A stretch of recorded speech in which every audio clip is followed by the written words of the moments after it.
ವಿಶೇಷ ಕಾರ್ಯಕ್ರಮಕ್ಕೆ ಸ್ವಾಗತ. ನಾನು ಶಂಶೀರ್ ಬುಡೋಳಿ.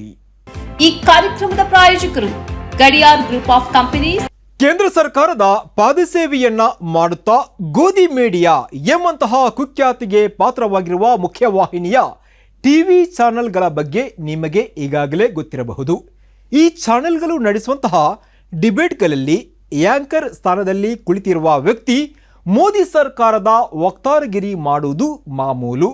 ನಾಚಿಕೆ, ಮಾನ, ಮರ್ಯಾದೆ ಇತ್ಯಾದಿ ಪದಗಳನ್ನೇ ಅವಮಾನ ಮಾಡುವಷ್ಟು ಈ ಮೀಡಿಯಾಗಳು ಈಗ ಬೆತ್ತಲಾಗಿ ಬಿಟ್ಟಿದೆ. ಇದೀಗ ಅಳಿದುಳಿದ ಮಾನವನ್ನ ರಾಕೇಶ್ ಸಿನ್ಹಾ ಎಂಬಂತಹ ದೆಹಲಿ ಯೂನಿವರ್ಸಿಟಿಯ ಮಾಜಿ ಪ್ರೊಫೆಸರ್ ಮತ್ತು ಮಾಜಿ ಬಿಜೆಪಿ ರಾಜ್ಯಸಭಾ ಸದಸ್ಯ ಹರಾಜಿಗೆ ಇಟ್ಟಿದ್ದಾರೆ. ಹಾಗಂತ ಇವರೇನು ಸಾಚ ಅಲ್ಲ. RSS ಚಿಂತಕರಾಗಿ ಗುರುತಿಸಿಕೊಂಡಿರುವ ಇವರ ಟ್ರ್ಯಾಕ್ ರೆಕಾರ್ಡ್ ಏನು ಭಾರಿ ಉತ್ತಮ ಆಗಿಯೇನೂ ಇಲ್ಲ. ಆದರೆ ಇವರು ಇದೀಗ ನೈ ದುನಿಯಾ ನ್ಯಾಷನಲ್ ಫೋರಂ ಏರ್ಪಡಿಸಿದ ಸಾರ್ವಜನಿಕ ಸಭೆಯೊಂದರಲ್ಲಿ ಹೇಳಿರುವಂತಹ ಗುಟ್ಟು ಗೋಧಿ ಮೀಡಿಯಾಗಳ ಮುಖವನ್ನು ವಿವರಣೆಗೊಳಿಸಿದೆ. ಇಂದಿನ ಭಾರತದಲ್ಲಿ ಮುಸ್ಲಿಮರ ಭವಿಷ್ಯ ಎಂಬ ವಿಚಾರಗೋಷ್ಠಿಯಲ್ಲಿ ಇವರು ಮಾತಾಡುತ್ತಾ ಕೆಲವು ಸತ್ಯಗಳನ್ನು ಹೇಳಿದ್ದಾರೆ.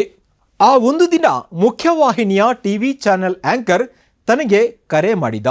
ನೀವು ನೀಡುವಂತಹ ಹೇಳಿಕೆಯಿಂದಲೇ ನಾನು ಇವತ್ತಿನ ಡಿಬೇಟನ್ನು ಆರಂಭ ಮಾಡ್ತೀನಿ ಅಂತ ಹೇಳಿದ.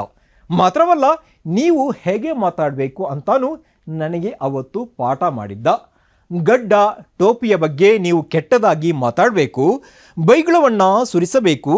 ಎಲ್ಲಿಯವರೆಗೆ ಅಂದರೆ ನೀವು ಜಗಳ ಮಾಡಬೇಕು, ಆಗ ನಾನು ಜಗಳ ಬಿಡಿಸಿದಂತೆ ನಟಿಸ್ತೀನಿ ಎಂದೆಲ್ಲ ಆತ ತನಗೆ ಹೇಳಿಕೊಟ್ಟಿದ್ದ. ಜೊತೆಗೆ ಡಿಬೇಟಿಗೆ ಕೂಡ ನೀವು ಬರಬೇಕು ಅಂತ ಹೇಳಿದ್ದ. ನಾನು ಆಗ್ಬೋದು ಅಂತ ನಾನು ಹೇಳಿದ್ದೆ. ಆತ ನನಗೆ ಹೀಗೆ ಪಾಠ ಮಾಡುವಾಗ ನಾನು ಲೈಬ್ರರಿಯಲ್ಲಿದ್ದೆ. एक टीवी चैनल से मुझे फ़ोन आया कि आज डिबेट मैं आपसे शुरू करूँगा. मैं खुश हुआ कि डिबेट जब शुरू होता है थोड़ी महत्व मिलती है. फिर जिसने कहा डिबेट शुरू करूँगा, एक राष्ट्रीय चैनल था, मैं नाम बताना अनुचित है, वो कुछ पॉज दिया, कुछ बोलना चाहता था लेकिन बोल नहीं पाया. आधे घंटे बाद फिर फ़ोन आया. मैं कहा देखिए मैं लाइब्रेरी के अंदर हूँ और बार बार आप कह रहे हैं कुछ बात है क्या. कहा सर एक बात आपसे बतानी थी. डिबेट में जो एक मेरे मित्र अंसार रजा जी आते थे, तो अंसार रजा आ रहे हैं, मेरी उनसे बात हो गई है, उनको क्या बोलना है मैंने बता दिया. थोड़ा सा आप उग्र हुए, आप बहुत शांत रहते हैं, अच्छा नहीं लगता. तो मैं कहा कुछ बता तो दीजिए, तो मैं वैसा बोलता दिखाऊंगा. तो कुछ अभद्र बर्बरतापूर्ण शब्द उन्होंने मुझे कहा बोलने के लिए, दाढ़ी के ऊपर, टोपी के ऊपर.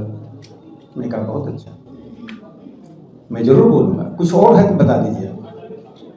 फिर आधे घंटे बाद मैंने उसको फ़ोन किया कि ये काफ़ी नहीं है, कुछ और बताइए. कहा सर अब आप जो बोलना है बोल दीजिए, आप दोनों झगड़ा करेंगे, मैं बीच बचाव करूँगा, फिर डिबेट हिट जाएगी, आप भी ट्रेंड करेंगे ट्विटर पर, मैं भी करूँगा. 2016ರಲ್ಲಿ ನಡೆದಂತಹ ಘಟನೆ ಇದು. ಆ ಬಳಿಕ ಆ ಚಾನೆಲ್ ನನ್ನನ್ನು ಕರೆದುಕೊಂಡು ಹೋಗೋದಕ್ಕೆ ಕಾರನ್ನು ಕಳುಹಿಸಿತ್ತು. ನಾನು ಬರಲ್ಲ ಅಂದೆ. ಬಂದವ ಯಾಕೆ ಸರ್ ಅಂತ ಪ್ರಶ್ನೆ ಮಾಡಿದ. ನೀವು ಹೇಳಿದಂತಹ ಡೈಲಾಗನ್ನು ಹಲವು ಬಾರಿ ನಾನು ಕನ್ನಡಿಯ ಮುಂದೆ ನಿಂತು ರಿಹರ್ಸಲ್ ಮಾಡಿದೆ. ನನ್ನ ಮುಖವನ್ನು ನೋಡಿದೆ. ನಾನು ತುಂಬ ಎತ್ತರ ಆಗಿದ್ದೀನಿ, ಚಂದ ಆಗಿದ್ದೀನಿ ಎಂದು ಅನಿಸ್ತು. ಹೀಗಿರುವಾಗ ನಿಮ್ಮ ಚಾನಲ್ಗೆ ಬಂದು ರಿಹರ್ಸಲ್ ಮಾಡಿದ ಡೈಲಾಗನ್ನು ಹೇಳೋದಕ್ಕಿಂತ ಸಿನಿಮಾ ರಂಗವನ್ನು ಯಾಕೆ ಸೇರಬಾರದು ಅಂತ ಅಂದ್ಕೊಂಡೆ ಎಂದು ಹೇಳಿ ಆ ಕಾರ್ ಡ್ರೈವರನ್ನು ಸಾಗ ಹಾಕಿದೆ ಎಂದವರು ಆ ಕಾರ್ಯಕ್ರಮದಲ್ಲಿ ಹೇಳಿದರು. ಜೊತೆಗೆ ಆ ಕಾರ್ಯಕ್ರಮದಲ್ಲಿ ಅವರು ಮತ್ತೇನು ಹೇಳಿದರು ಬನ್ನಿ ನೋಡೋಣ. उस चैनल की गाड़ी आई, उसका फ़ोन आया कि सर आपसे डिबेट शुरू होना है, नोएडा आने में शाम को दिक्कत होगी, आप जल्दी चले. मैं कहा मैं नोएडा नहीं आ पाऊँगा, मुझे मुंबई जाना है, कोई अचानक काम आ गया है. कहा सर अचानक क्या होगा, डिबेट आपसे शुरू करना, मैंने किसी से बात भी नहीं किया है, अब मैं किसको बुलाऊँगा. मैं कहा कुछ बहुत ज़रूरत काम आ गया. कहा क्या बताइए सर, कुछ खास बात है क्या. मैंने कहा आपने जो मुझे निर्देश दिया उसका मैं वॉशरूम में जाकर कई बार रिहर्सल किया. मैंने कहा आपने जो मुझे निर्देश दिया उसका मैं वॉशरूम में जाकर कई बार रिहर्सल किया और अपनी सूरत देखता रहा. फिर मैं देखा मेरी लंबाई भी अच्छी है, देखने में भी बुरा नहीं हूँ, तो मैं क्यों नहीं मुंबई जाकर ही एक्टिंग कर लेता हूँ. मैं इस देश में किसी का दाढ़ी नोचने, किसी का टोपी उतारने के लिए पैदा नहीं हुआ. ಇಲ್ಲಿ ವಿಶೇಷ ಏನೆಂದರೆ ಈ ರಾಕೇಶ್ ಸಿನ್ಹಾ ಸಾಚಾ ಎನ್ನುವಲ್ಲ, ಧರ್ಮದ್ವೇಷದ ಹಲವು ವಿವಾದಾತ್ಮಕ ಹೇಳಿಕೆಗಳಿಗೆ ಈಗಾಗಲೇ ಕೇಸ್ಗಳನ್ನು ಹಾಕಿಸಿಕೊಂಡವರು. 2017ರಲ್ಲಿ ಪಶ್ಚಿಮ ಬಂಗಾಳದ ಬಸಿರಹಾತ್ ಪ್ರದೇಶದಲ್ಲಿ ಕೋಮು ಘರ್ಷಣೆ ನಡೆದಿತ್ತು. ಹಿಂದೂ ಯುವಕ ಅತ್ಯಂತ ಪ್ರಚೋದನಕಾರಿಯಾಗಿ ಸೋಷಿಯಲ್ ಮೀಡಿಯಾದಲ್ಲಿ ಪೋಸ್ಟನ್ನು ಹಂಚಿಕೊಂಡಿದ್ದ. ಆ ಬಳಿಕ ಘರ್ಷಣೆ ಭುಗಿಲೆದ್ದು ಓರ್ವ ವ್ಯಕ್ತಿ ಸಾವಿಗೀಡಾಗಿದ್ದರು. ಹಲವು ಮಂದಿಗೆ ಗಾಯ ಕೂಡ ಆಗಿತ್ತು. ಈ ಪ್ರಕರಣಕ್ಕೆ ಸಂಬಂಧಿಸಿ ಪ್ರಚೋದನೆ ನೀಡಿದಂತಹ ಆರೋಪದಲ್ಲಿ ಇದೇ ರಾಕೇಶ್ ಸಿನ್ಹಾ ಇವರ ವಿರುದ್ಧ ಪಶ್ಚಿಮ ಬಂಗಾಳದ ಪೊಲೀಸರು ಕೇಸನ್ನು ದಾಖಲಿಸಿಕೊಂಡಿದ್ದರು. ಇವರು ಸೋಷಿಯಲ್ ಮೀಡಿಯಾದಲ್ಲಿ ಪ್ರಚೋದನಕಾರಿ ಬರಹ ಹಂಚಿಕೊಂಡಿದ್ದಾರೆ ಅನ್ನೋದು ಅವರ ಮೇಲಿನ ಆರೋಪ ಆಗಿತ್ತು. ಇನ್ನು ರಾಜ್ಯಸಭಾ ಸದಸ್ಯರು ಆಗುವುದಕ್ಕಿಂತ ಮೊದಲು ಮತ್ತು ರಾಜ್ಯಸಭಾ ಸದಸ್ಯರಾದ ಬಳಿಕವೂ ಇವರು ಹಲವು ಪ್ರಚೋದನಕಾರಿ ಹೇಳಿಕೆಗಳನ್ನು ನೀಡಿದರು. ರಾಹುಲ್ ಗಾಂಧಿಯ ವಿರುದ್ಧ ಅತಿ ನಿಂದನೀಯ ಭಾಷೆಯಲ್ಲಿ ಮಾತಾಡಿದರು. RSS ಪರವಾಗಿ ಸದಾ ಬ್ಯಾಟ್ ಬೀಸುತ್ತಾ ಸಂದರ್ಭ ಸನ್ನಿವೇಶವನ್ನು ನೋಡಿಕೊಂಡು ಪ್ರಚೋದನಕಾರಿ ಹೇಳಿಕೆಗಳನ್ನು ಮತ್ತು ಟ್ವೀಟ್ಗಳನ್ನು ಮಾಡುತ್ತಾ ಬಂದಿರುವ ರಾಕೇಶ್ ಸಿನ್ಹಾ ಇವರು ಇದೀಗ ತನ್ನ ಆ ಗತ ಪಾಪಗಳನ್ನು ನೆನಪಿಸಿಕೊಂಡಿದ್ದಾರೆ. ನಾನು ಟೋಪಿ ತೆಗೆಯಲು ಬಂದವನಲ್ಲ, ಟೋಪಿಯನ್ನು ಉಳಿಸಲು ಬಂದವ ಎಂದು ಕೂಡ ಈ ಕಾರ್ಯಕ್ರಮದಲ್ಲಿ ಅವರು ಹೇಳಿಕೊಂಡಿದ್ದಾರೆ. मैं इस देश में किसी का दाढ़ी नोचने, किसी का टोपी उतारने के लिए पैदा नहीं हुआ. ಇಷ್ಟೆಲ್ಲ ನೋಡಿದಾಗ ನಿಜವಾಗಿ ಇಲ್ಲಿ ಪ್ರಶ್ನೆ ಇರುವುದು ರಾಕೇಶ್ ಸಿನ್ಹಾ ಇವರದ್ದಲ್ಲ, ಮುಖ್ಯವಾಹಿನಿಯ ಚಾನೆಲ್ಗಳು ಡಿಬೇಟ್ ಎಂಬಂತಹ ಹೆಸರಲ್ಲಿ ಮಾಡ್ತಾ ಇರುವ ಕಾರ್ಯಕ್ರಮ ಎಷ್ಟು ನಕಲಿಯಾಗಿದೆ ಎಂಬುದನ್ನು ಇವರ ಮಾತುಗಳು ಬಹಿರಂಗಪಡಿಸ್ತಾ ಇದೆ. ಡಿಬೇಟಿಗೆ ಬರುವಂತಹ ಅತಿಥಿಗಳಿಗೆ ಆ್ಯಂಕರ್ಗಳು ಮೊದಲೇ ಕರೆ ಮಾಡಿ ನೀವು ಹೀಗೆ ಮಾತಾಡಬೇಕು, ಎದುರಾಳಿಯ ವಿರುದ್ಧ ಹೀಗೆಲ್ಲ ಬೈಗುಳ ಸುರಿಸಬೇಕು, ಹೀಗೆಲ್ಲ ಕಾಲನ್ನು ಎಳಿಬೇಕು, ಜಗಳ ಮಾಡಬೇಕು ಎಂದೆಲ್ಲ ಹೇಳಿಕೊಟ್ಟು ಆ ಬಳಿಕ ಅದನ್ನು ಡಿಬೇಟ್ ಎಂಬಂತಹ ಹೆಸರಲ್ಲಿ ಕ್ಯಾಮರಾದಲ್ಲಿ ಸೆರೆ ಹಿಡಿದು ತೋರಿಸುವಂತಹ ಅತ್ಯಂತ ನೀಚ ಮಟ್ಟಕ್ಕೆ TV ಚಾನೆಲ್ಗಳು ಇಳಿದಿರುವುದು ಇವರ ಹೇಳಿಕೆಯಿಂದ ಸ್ಪಷ್ಟ ಆಗ್ತಾ ಇದೆ. ನಿಜವಾಗಿ ಮೋದಿ ಮೀಡಿಯಾ ಎಂದು ಹೇಳಿ ನಿರ್ಲಕ್ಷ್ಯ ಮಾಡುವಂತಹ ಪ್ರಕರಣ ಇದೆಲ್ಲ. ಈಗಾಗಲೇ ಈ TV ಚಾನೆಲ್ಗಳು ನಡೆಸಿದಂತಹ ಡಿಬೇಟ್ ಕಾರ್ಯಕ್ರಮಗಳಿಂದಾಗಿ ಹಲವು ಕೋಮು ಗಲಭೆ ನಡೆದಿದೆ, ಅನೇಕ ಪ್ರಚೋದನಕಾರಿ ಹೇಳಿಕೆ ಬಂದಿದೆ.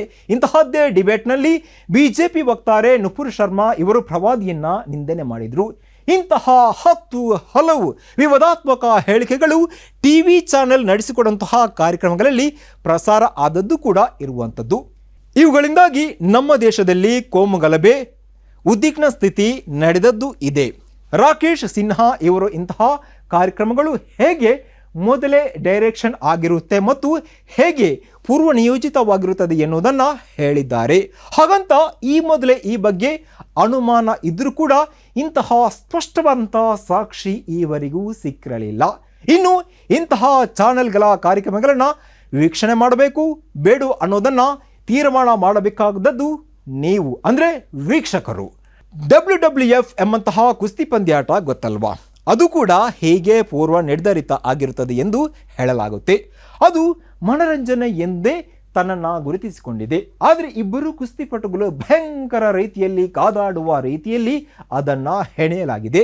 ನಮ್ಮ TV ಚಾನೆಲ್ಗಳ ಡಿಬೇಟ್ಗಳು ಕೂಡ ಹೀಗೆ ಮನರಂಜನೆಯ ಸ್ವರೂಪದಲ್ಲಿ ಇರುತ್ತದೆ ಅನ್ನುವುದನ್ನು ಈ ರಾಕೇಶ್ ಸಿನ್ಹಾ ಪ್ರಕರಣ ಸ್ಪಷ್ಟಪಡಿಸಿದೆ. ಇಲ್ಲಿ ಡಿಬೇಟ್ ನಡೆಯಲ್ಲ, TRPಗಾಗಿ ರಿಹರ್ಸಲ್ ನಡೆಯುತ್ತದೆ ಅನ್ನೋದನ್ನು ರಾಕೇಶ್ ಬಹಿರಂಗಪಡಿಸಿದ್ದಾರೆ. ಸತ್ಯವನ್ನ ಬಹಿರಂಗ ವೇದಿಕೆಯಲ್ಲಿ ಹಂಚಿಕೊಂಡ ರಾಕೇಶ್ ಸಿನ್ಹಾ ಇವರಿಗೆ ಧನ್ಯವಾದ.